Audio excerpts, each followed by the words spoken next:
Ini saya akan menjelaskan mengenai pengertian P3K atau bisa disebut pertolongan pertama pada kecelakaan. Pertolongan pertama pada kecelakaan adalah upaya atau perawatan sementara terhadap korban kecelakaan. Hal tersebut dilakukan untuk memberikan rasa tenang kepada korban, mencegah atau mengurangi rasa takut dan gelisah, serta mengurangi bahaya yang lebih besar. Kecelakaan bisa terjadi di mana saja, bisa di rumah, di jalan, di sekolah, di lapangan, kolam renang, atau tempat rekreasi, dan lain sebagainya. Saat terjadi kecelakaan, korban dapat meninggal seketika, bisa juga pingsan, luka berat, luka ringan, dan sebagainya. Bagi korban yang masih hidup, tentu memerlukan pertolongan secepatnya.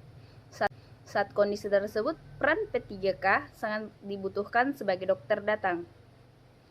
Bila pertolongan pertama tersebut dilakukan dengan benar, nyawa korban kecelakaan bisa tertolong. Sebaliknya, jika dilakukan secara sembarangan dan salah, justru bisa membahayakan korban sehingga mengakibatkan kematian. Maka itu, penting mengetahui cara melakukan pertolongan pertama pada orang yang kecelakaan. Terima kasih. Saya akan membacakan materi yang kedua, yaitu tujuan P3K. Tujuan P3K ialah yang pertama, untuk menyelamatkan nyawa. Kedua, untuk meringankan penderita korban seperti meringankannya rasa nyeri.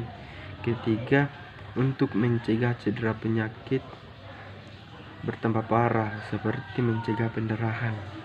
Yang keempat, untuk mempertahankan daya tahan korban. Yang kelima, untuk menunjang upaya penyembuhan. Yang keenam dan yang terakhir ialah untuk mencarikan pertolongan lebih lanjut. Sejarah P3K.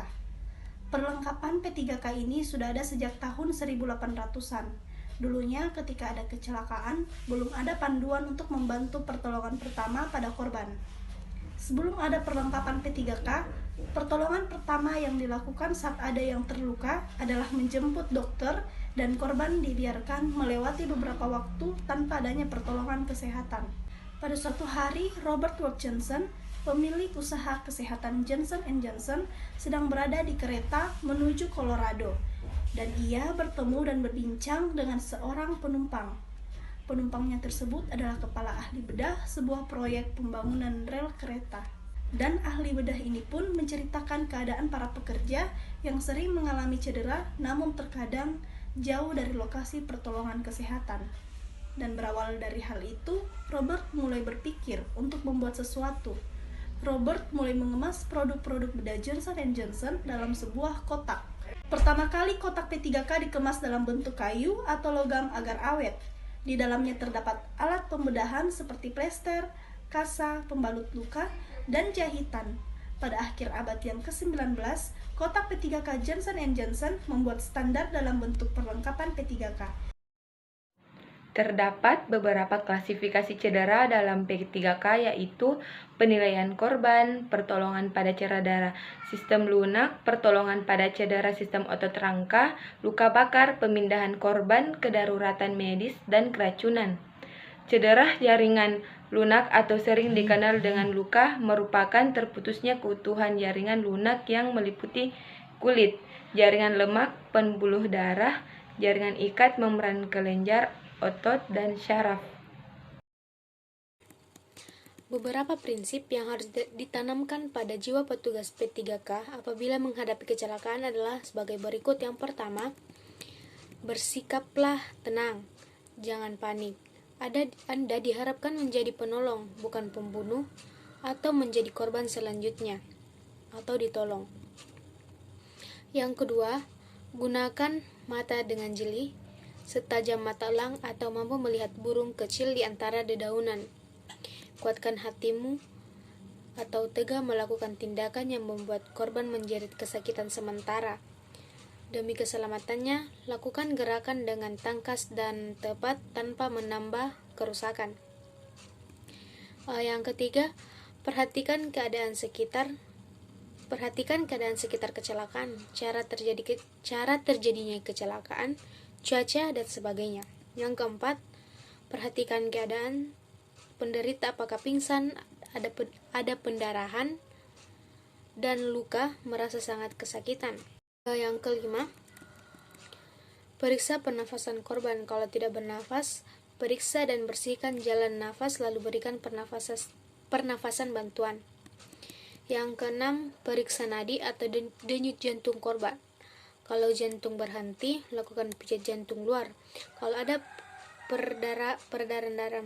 perdarahan masif, segera hentikan. Yang ketujuh, apakah penderita mengalami shock? Kalau shock, cari dan atasi penyebabnya. Yang kedelapan, setelah A, B, dan C stabil, periksa ulang cedera, penyebab, atau penyerta. Kalau ada fraktur atau patah tulang, lakukan pembedaian pada tulang yang patah. Jangan buru-buru memindahkan atau membawa ke klinik atau rumah sakit sebelum tulang yang patah dibidai. Yang terakhir yaitu sementara memberi pertolongan, Anda juga harus menghubungi petugas medis atau rumah sakit rujukan. Tindakan-tindakan dalam P3K. Yang pertama, panggil dokter secepat mungkin. Bila dokter tak segera datang, langsung antar korban segera ke rumah sakit. Yang kedua, hentikan pendarahan. Yang ketiga, mencegah dan mengatasi shock atau gangguan keadaan umum lainnya. Yang keempat, mencegah infeksi pada korban. Alat P3K. Yang pertama, kain kasa. Yang kedua, perban. Yang ketiga, peniti. Yang keempat, sarung tangan lateks. Yang kelima, plaster luka. Yang keenam, pinset. Yang ketujuh, gunting. Dan yang kedelapan, tisu pembersih alkohol.